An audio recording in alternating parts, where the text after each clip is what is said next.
You're listening to Whoa! Potluck.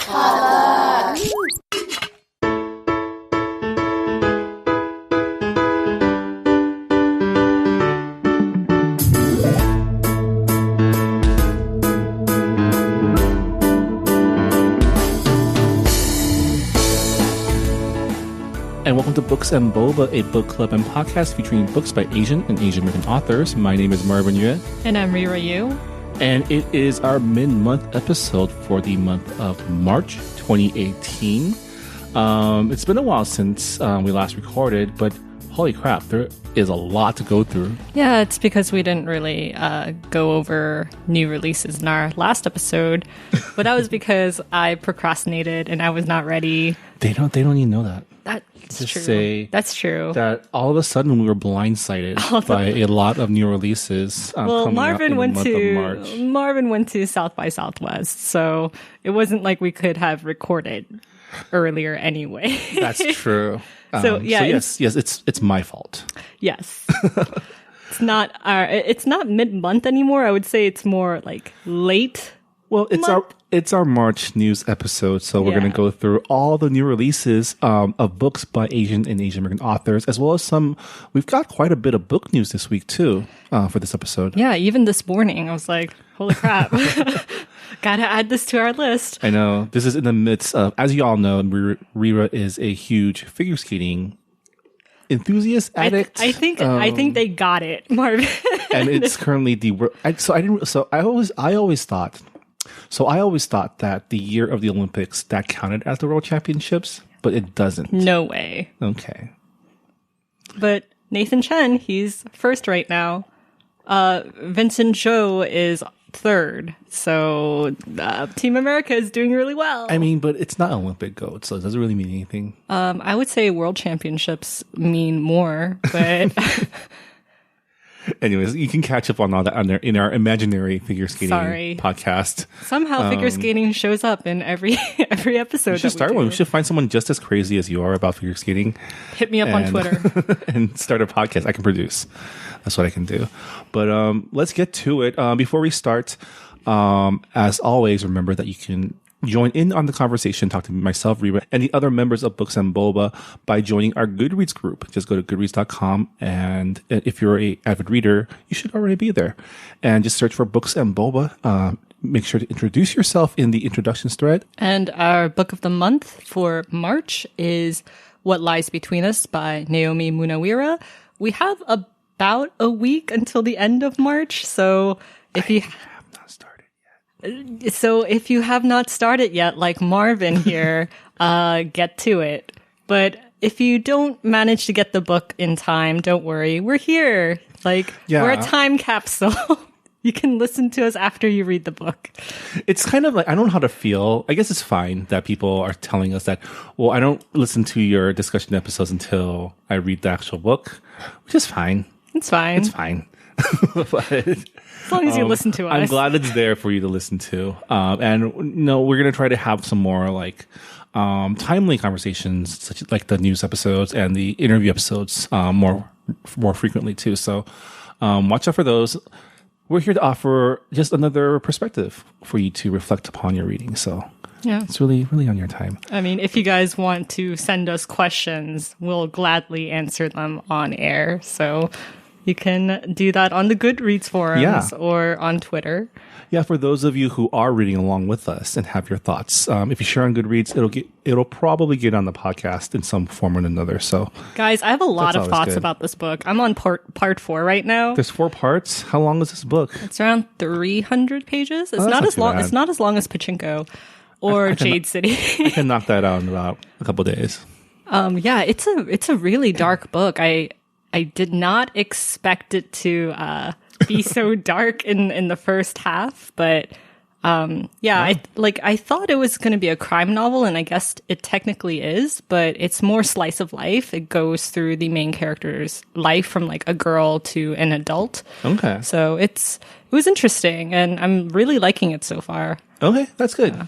I'm gonna crack Marvin. That one open as soon as I receive it. But let's move. Let's get on with the show. new releases. Yeah, new Here releases. are the new releases since our last episode, as compiled by Reba Yu. And yeah, like we said, it's a huge list. So strap in, and if you hear anything that's interesting, go on and get it. We do this for you. And first on our list is The Place Between Breaths by An Na. It released on March 6th, and it was published by Caitlin Deloy Books. And the synopsis goes, Grace's father is determined to find a cure for schizophrenia, which plagued his wife for years and led her to disappear one day. Although Grace interns at the prestigious lab where her father works as a recruiter, she doesn't share her father's optimism that a cure will be found. Then Grace's own sense of reality begins to unravel, and she becomes increasingly disoriented by images and sounds. Told in frequent shifts in time and perspectives, the novel reflects the state of Grace's fractured mind. And that is The Place Between Breaths by An Na. Next up is Restore Me, Shatter Me number 4 by Tahereh Mafi, also released on March 6th, published by HarperCollins. Juliet Ferrars thought she'd won. She took over Sector 45, was named the new Supreme Commander, and now has Warner by her side. But she's still the girl with the ability to kill with a single touch, and now she's got the whole world in the palm of her hands. When tragedy hits, who will she become? Will she be able to control the power she wields and use it for good? And that's part of the Shatter Me series, number 4. And next up, we have Rainbirds by Clarissa Gonawan, released on March 6th, published by Soho Press. Ren Ishida is nearly finished with graduate school when he receives news of his sister Keiko's violent murder. He travels to the town of Akakawa to conclude his sister's affairs, but soon finds himself picking up where Keiko left off, replacing her as an English teacher at a local cram school and moving into her old room at a wealthy politician's mansion in exchange for reading to the man's ailing wife. As Ren familiarizes himself with the figures of Akakawa, he slowly tries to piece together what happened the night of Keiko's death. More crime for you. I really want to read this book. I am waiting. I requested it at my library because they didn't have it. So I am waiting for the book to arrive at my library. So I'm very excited to read it. Cool. And next we have Girls Burn Brighter by Shapha Rao, released on March 6th and published by Flatiron Books. When Purnima meets Savitha, she feels something she lost for good when her mother died, hope. Purnima's father hires Savitha to work one of their sari looms, and the two girls quickly become inseparable. But when the devastating act of cruelty drives Savitha away, Purnima leaves behind everything she has ever known to find her friend again. Alternating between the girls' perspectives, Rao's novel follows their travels from village to city, and eventually from India to Seattle. And next up, we have The Night Diary by Veera Hiranandani. It also released on March 6th, and it's published by Dial Books. Set in 1947 during the partition of India, the novel follows Nisha, a half-Muslim, half-Hindu 12-year-old girl who no longer knows where she belongs. When her father decides it's too dangerous to stay in what is now Pakistan, Nisha and her family become refugees and embark first by train, but later on foot to reach her new home. The journey is long, difficult, and dangerous, and after losing her mother as a baby, Nisha can't imagine losing her homeland too. But even if her country has been ripped apart, Nisha still believes in the possibility of putting herself back together.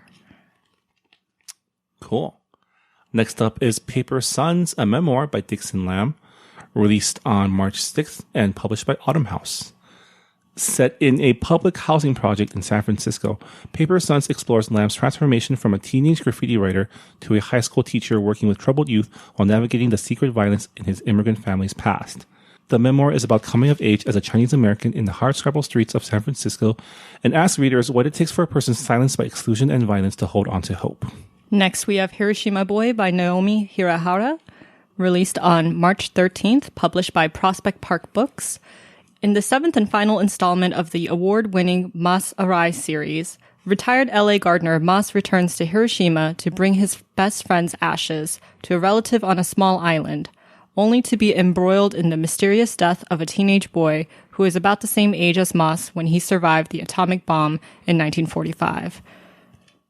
So, this is the 7th book in Naomi Hirahara's series. I think the first book is The Summer of Big Bocce. Oh, wow. So, yeah, I know they tried to make that into a movie at some point. Yeah, It didn't finish its Kickstarter campaign. The really cool thing about that series is the first book, at least, it's set in Pasadena, which is where we're recording this podcast right now. Yeah. And it's nice to have like instead of like a sexy detective, you have like an old like jaded gardener as a detective. So it sounds really interesting. I definitely want to get to it when I have time. Yeah, it's like Columbo. It's like the frumpy like I just like bitter detective. old men like just kind of being like, that's like, true. I'm too old for this, and, and doing it anyway. We need more Murdochs, less Riggs in this world. For those of you who caught my awesome analogy. Next up is Go Home, edited by Rowan Hisayo Buchanan, released on March 13th, published by the Feminist Press at CUNY. CUNY. That's the City University of New York. Go home is always a slur, but often also an impossibility. This collection explores the word's personal and political dimensions. New emerging and established Asian diasporic writers touch on the personal and political dimensions of home in the 21st century. Both urgent and meditative, this literary anthology showcases fiction, memoir, and poetry from a diverse array of voices, including Alexander Chee on Scarred Bodies, Kimiko Han on Gustatory Memory, and Amitabha Kumar on the art of writing immigrant narratives. The foreword is written by Viet Thanh Nguyen, so Nice. there are definitely more authors than the ones we mentioned in the synopsis. So Yeah. it sounds like a really interesting collection. I really do want to read it. Sounds like a lot of great authors too. I know Alex Chee. He sometimes interacts with us on Twitter, so that's a familiar name. He's the author of Queen of the Night, so great book. Cool. Next up is Not My White Savior by Jelaine Lee, released on March 13th. Not My White Savior is a memoir and poems exploring what it is to be a transracial and inter-country adoptee and what it means to grow up being constantly told how better your life is because you were rescued from your country of origin. Following Jelaine Lee from Korea to Minnesota and finally to Los Angeles, this collection of poems asks what better means. In which ways was the journey Lee went on better than what she would have otherwise experienced? And that's Not My White Savior by Jelaine Lee.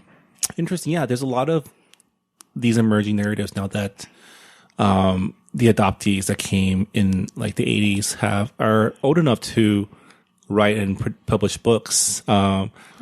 I mean, what's interesting is that this is a memoir in poems, so it's not in prose.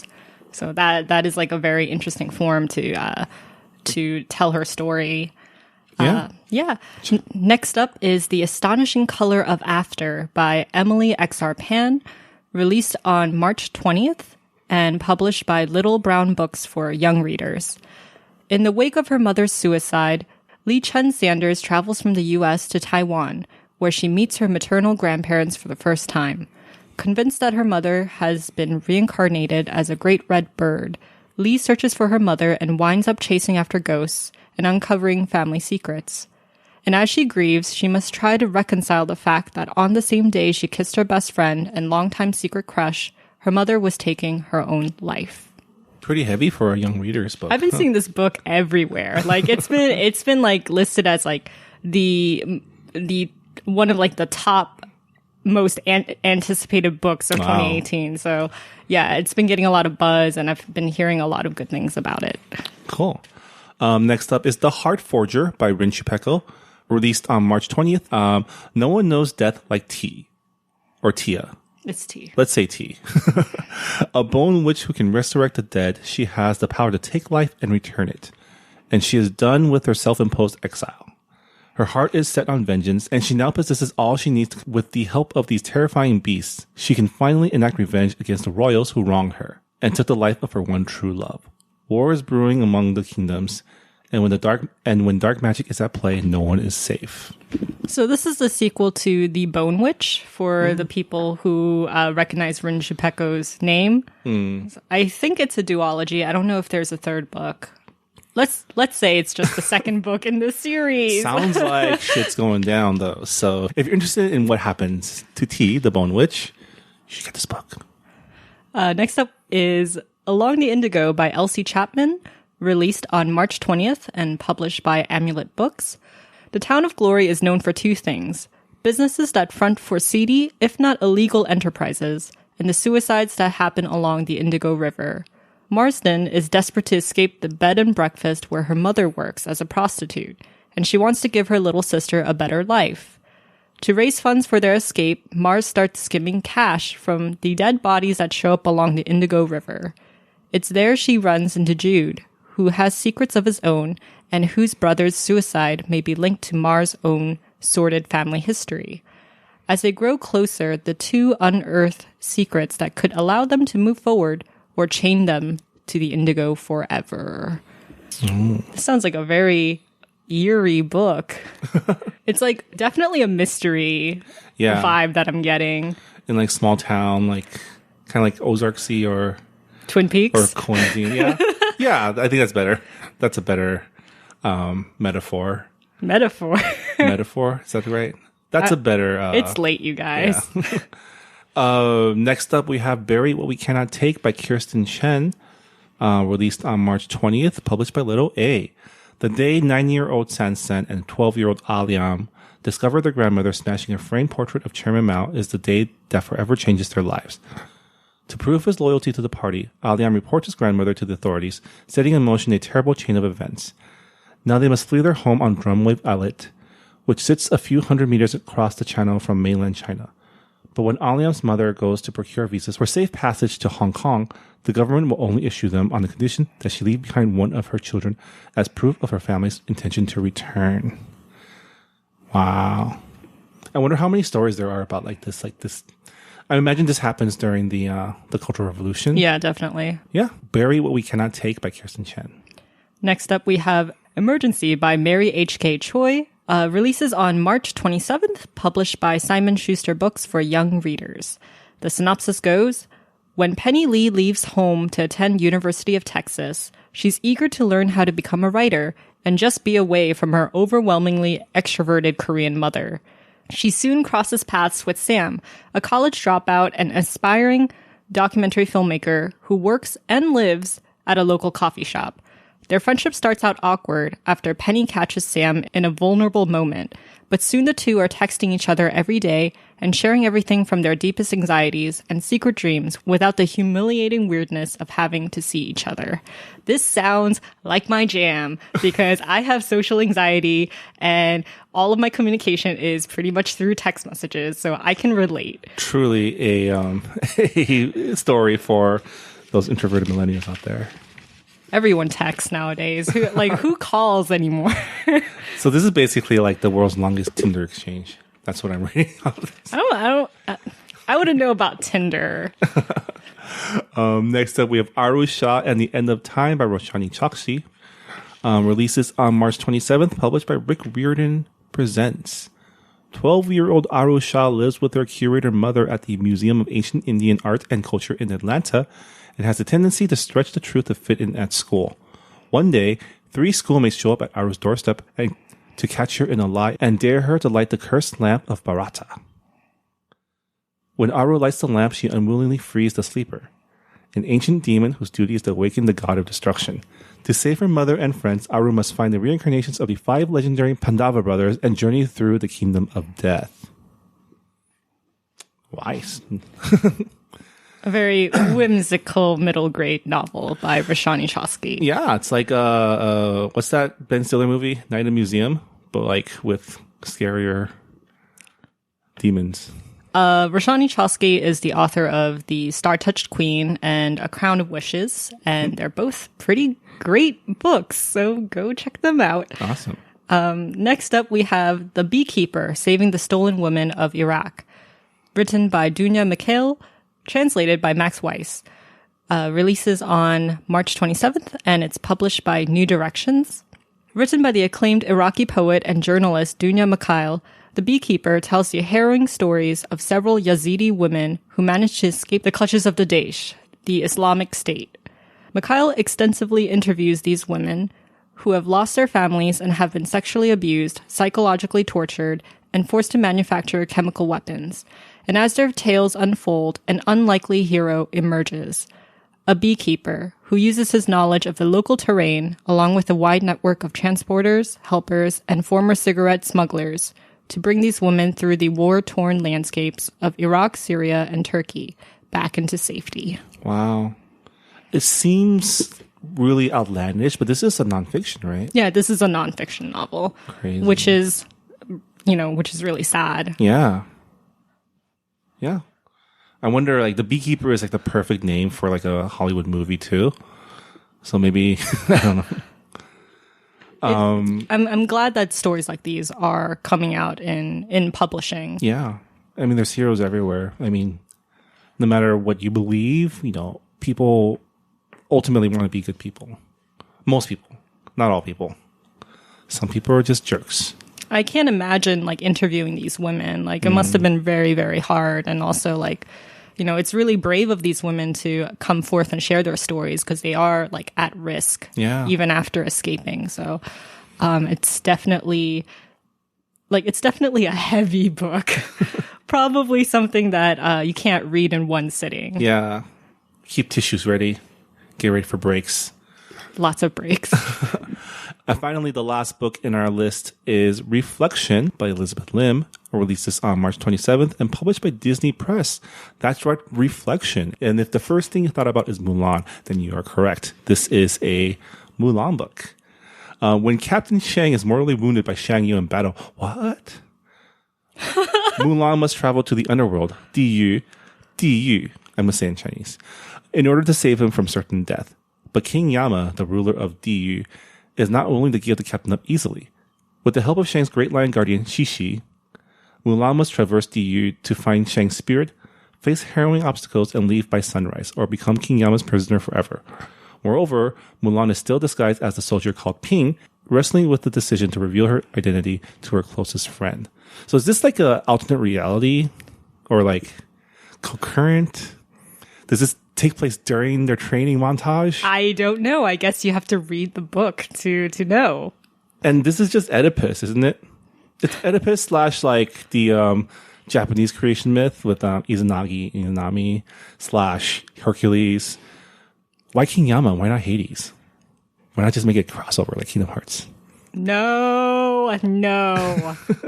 Kingdom Hearts is such a bad game. Anyways, what? You take that back. I've played all of them. There's only been 2. All and on the spin-offs. I played the spin-off. They might be total trash, but I'm excited about 3. I am too, if I'm being perfectly honest. They were selling life-size Keyblades at South by Southwest. Oh, really? They had like the old key. Well, the true fans would be making it in their garages. It saddened me that I could identify the names of the Keyblades by looking at them. I was like, that's Oblivion. That's the Old Keeper. Oblivion is the coolest looking one. Old Keeper's pretty good. I like Oblivion more. And that was Reflection by Elizabeth Lim. I remember we publicized this when it was announced that she was writing for Mulan, right? Yeah, we've been doing this podcast for that long. You're listening to episode 41, That's by awesome. The way. Wow. I'm glad that they have expanded universe content for Mulan. Because we're getting ready for the Mulan live action film, which is probably not going to be... I'm cynical. I don't think it's going to meet people's expectations. I want them to do... It got pushed back a year later because I want them casting. to do an original story. I want them to Cinderella it. Maybe not mess it up like Cinderella, but like create a new story, then follow it beat by beat like Beauty and the Beast. I feel like it's a good story. Yeah, I just hope it's not a musical. Even though I love the songs from Mulan, I don't think I can handle a live action musical. I mean, I think if the score like has those motifs, that'd be cool, but like not like a full on musical. And no CG, I'm just imagining no CG it. dragons. No CG dragons, please. No. But yeah, those are the new releases from the month for the month of March. Again, if we missed anything, you can let us know by commenting on the Goodreads forums. I know we appreciate. No, we're only two people, and only one of us is actually keeping tabs on the releases. I am like 100% sure I missed a lot of books. For one, I don't think I don't think there's any poetry books that I've added to this list, but the Asian American Writers Workshop, they have a list as well. So cross-reference.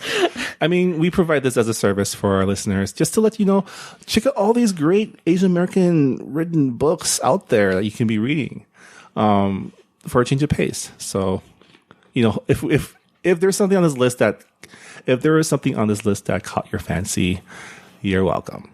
We'll try to make a list of the books that we mentioned in the show notes, or at least in the Goodreads forums. Yeah, and so that you guys can find it easily. We're also in the process of building out our website, so sooner or later you'll be able to find this information on there as well. But let's move on to the book news segment of this podcast. And there's been quite a bit of news, especially in the world of like book to TV. But first up. Okay, so our first story is that the Los Angeles Times Festival of Books is going to be held next month from April 21st to the 22nd at USC. So you can check out the festival schedule and list of speakers at events.latimes.com. The event is free, but for some panels, you have to buy tickets. So please check out the schedule for that. I think they marked which ones you can actually go to for free. And a lot of Asian and Asian American authors are going to be attending the event. Some of the authors that are going are Lisa Ko, Sanya Menon, Maureen Gu, Naomi Hirahara, Viet Thanh Nguyen, Alexander Chi, and Arvind Ahmadi. There's a ton. So yeah, it is a great opportunity to go meet your favorite authors and hear them talk about their journey in publishing and talk about their genres. It is a very big festival, so it is a great opportunity overall. Yeah, for all you bookworms in Los Angeles. Speaking of festivals, Y'all West announced their lineup of authors earlier this month. The festival will be held from May 4th to the 5th at Santa Monica High School. Books and Boba authors include Emily X.R. Pan, Rhoda Beleza, Jenny Han, Gloria Chow, C.B. Lee, and more. So check that out. I might want to try to check this out this year. I went, I think last year, and it was pretty fun. Our next story, Godwin Books acquired North American rights for 2 books in Japanese author Naoko Uehashi's best-selling The Beast Player series. Set in the medieval Japanese fantasy world, the series follows the life of a young healer set on protecting a kingdom's most prized possession, despite efforts to control this otherworldly beast. The first book is scheduled to release in winter of 2019. This sounds like your jam, Marvin, because it's a medieval Japanese fantasy. You and Asian fantasies go pretty well together. I mean, have you heard of this series, The Beast Player? No, I haven't. Have to check it out. Yeah. Yeah, there's a lot of really talented international authors out there. Yeah. And we never hear about them because a lot of their books get translated years and years later. So. I'm excited to check out, there's also been a push to translate, Chinese fantasy writers too, and it's always interesting. And I know we're probably going to hit Three Body Problem at some point in this book club's life, but seeing traditional fantasy or science fiction from a different culture's perspective is always super interesting. So yeah, excited about this. Next up is Putnam acquired Cat Cho's debut YA contemporary fantasy novel Kumio, which is set in modern day Seoul and based on Korean mythology. A girl who must kill to survive falls in love with a boy after she rescues him from a goblin, changing the course of her immortal life. The first book in the planned duology is slated for fall 2019. This is my book. I am so excited. Kumio is the fox spirit, right? Yes. I think it's a little bit different from the Japanese kitsune because Kumio is considered kind of like a sexy woman, if you will, a seducer. So that's probably closer to the Chinese version too. Yeah, probably. Yeah, I immediately thought of the Kumio K-drama with Shinmina, so I was like, isn't there a goblin K-drama too? Yeah, there is. There's a drama for everything, Marvin. Does she become a Ninetales? I mean, Kumio means 9 tails. This... Ku means 9. Next up is Nancy Paulson Books bought Count Me In, a middle grade novel by Varsha Bajaj, in which a 12-year-old girl and the white boy next door become reluctant activists after witnessing a racially charged attack on her traditionally dressed Indian grandfather. And the photos she posts for friends and family go viral. Publication is set for 2019. Wow. So a book about a budding activist and her white ally. That's cool. Yeah, I mean, as we have seen from current events, students can do great things with social activism. Yeah. Next up in our list of news, Hachette Book Group acquired English rights to Tasha Suri's debut fantasy novel, Empire of Sand. Inspired by Mughal Indian history, the story follows a nobleman's illegitimate daughter and a vow-bound mystic who both possess the rare ability to compel the dreams of sleeping gods. Ooh. G.P. Putnam also bought Melissa de la Cruz's new romantic fantasy series, The Queen's Secret. The duology is about a deadly assassin and the queen he is sworn to protect. Publication is planned for fall 2019 and fall 2020. Melissa Cruz is she writes like a book a year, I feel like. Yeah, she churns them out. Props to her, man. I can't imagine I feel like she's like always on this new release list that we have. That's true. Yeah, and we also read her book, Somewhere in Between, for book club. For those of you guys who want to read that. And this is definitely a K-drama prompt too. The deadly assassin falls in love with the queen. I mean, we don't really know much about it except for that one detail. I don't know. Next up, Dowell Press acquired Jack Cheng's untitled middle grade novel, following his award-winning debut, See You in the Cosmos. Taking place in a near-future Detroit and set partly inside a video game, the book follows Chinese-American 7th grader Octavia Liu and her blooming friendship with Dante, an African-American boy newly bussed in to her suburban school in a self-driving car. Publication is set for spring 2020. But yeah, interesting. I'm just kind of like, are you excited about the Ready Player one? I heard it's gotten okay, pretty good reviews. Really? The moment I saw the trailer, I was like, it's just like, my God, this looks so bad. I mean, I did like reading the book despite it being problematic. Mm-hmm. And I read it as a satire on gaming culture. So it was very hilarious to me when I was reading it. But I think a lot of that satire that I read in the book, it's gone. They took it very seriously. It's like a gritty movie. And I'm like, why is it gritty? It's supposed to be full of colors and video game characters. They had they premiered it at South by Southwest. And from what I read, it seems to be actually a pretty Spielbergian romp. So I don't know. Anyways, have you seen the posters, the promotion posters for Ready Player One? They're hilarious. Go Google them. It's so funny. Anyways, this reminded me of that because of the story taking place partially in video games. So that's cool. Congrats to Jack Chang for getting acquired. Next up, Simon and Schuster bought English rights to an untitled picture book written by Linda Sue Park and illustrated by Debbie Ridpath Ohi.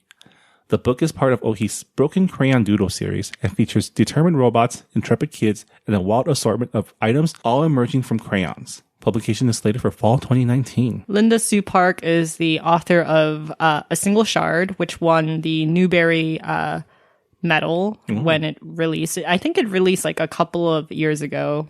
But yeah, congratulations to Linda Sue Park and Debbie Ridpath Ohi.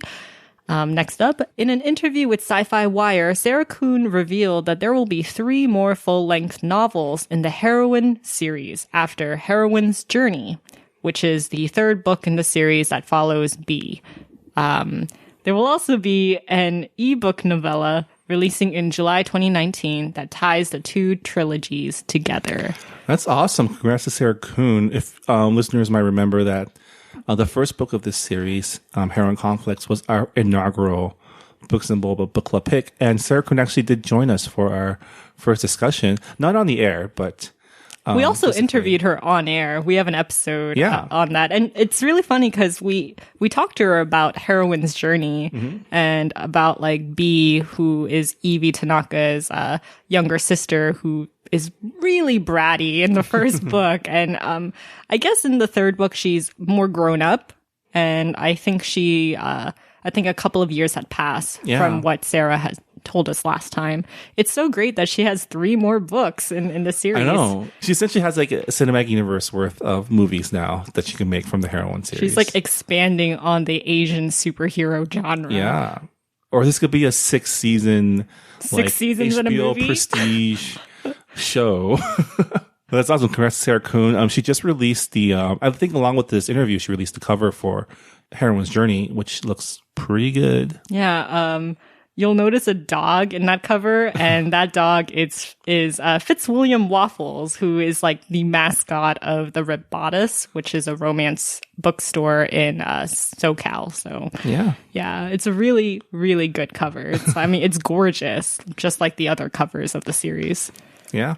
Our next story, Netflix bought world rights to the film adaptation of Jenny Han's YA novel To All the Boys I've Loved Before, and will release the film in summer 2018. That's pretty soon.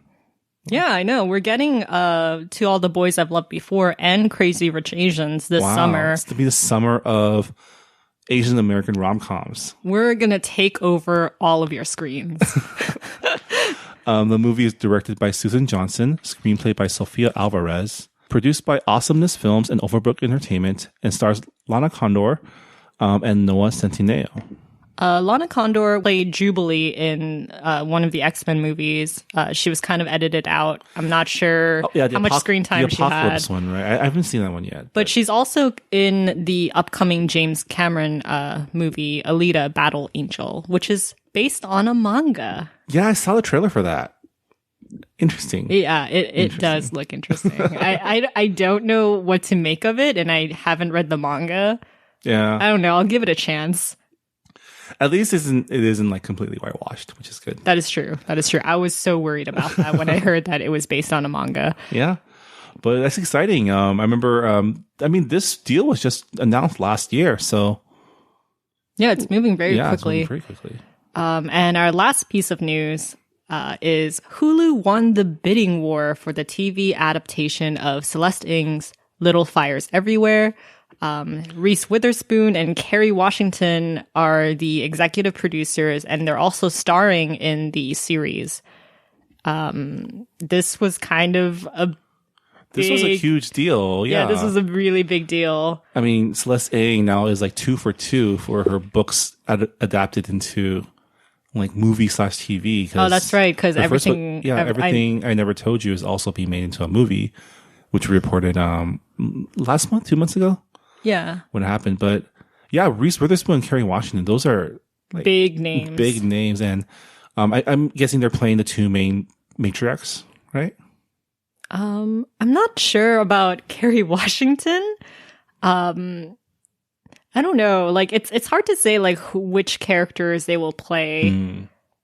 But I'm really glad that this is going to be a TV series rather than a movie, because there are a lot of characters, and I feel like a movie wouldn't go into all of the backgrounds that the characters come from, and that's really important. So I'm also glad to see that it's a multiracial cast, because in addition to Reese Witherspoon and Kerry Washington, there's also an Asian family that's very involved in the story. So. Yeah, I mean the story centers on like an adoption of a Chinese baby girl. So, there's a lot of like Asian American issues in it. And the book takes place in a suburban town in Ohio. I think it's Ohio. And it's set in the 1990s. So it is like a period piece. It's weird to call it a period piece because from the 90s. From the 90s. I was alive during the 90s. It's weird. It's weird. It feels weird. So we're going to keep an eye on this project to see more casting news, especially in the role of the mom of the baby, who is very, very involved in the story as well. And those are the new news for March of 2018. We made it. We did it, guys. We made it through everything. Some of the news that we announced in this episode came out this morning. Really? Yeah, and I was just like, I gotta put them in. Breaking news as of this recording, which is probably a couple days. Yeah, a couple days before old. You're listening to it. But thanks again, Rira, for compiling this all together. Hopefully, y'all are more aware of what's going on in Asian American literature. I know I'm always glad to learn about what's been going on because my day to day is more with the music and film and TV. So it's always good. Anyways, thanks again, Rira, for putting in the hard work. Again, for all of our listeners, our March 2018 book club pick is What Lies Between Us by Naomi Munaweera. And if you've already finished the book, our April pick is One Day We'll All Be Dead and None of This Will Matter by Scotchy Cole.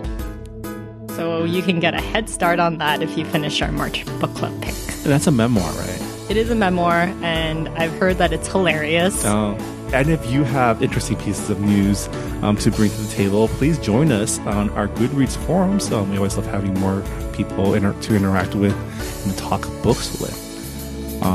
And so on that note, we'll see you next time when we talk about our March book club pick. And until then, keep reading. I'll see you later. Start the book if you haven't already. Bye.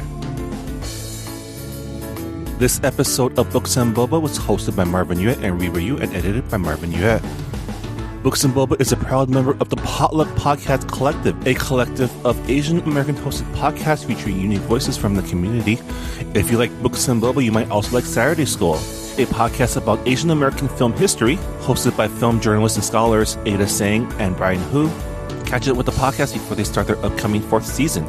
You can listen to Saturday School and the other great programs of the Potluck Collective by going to the website podcastpotluck.com.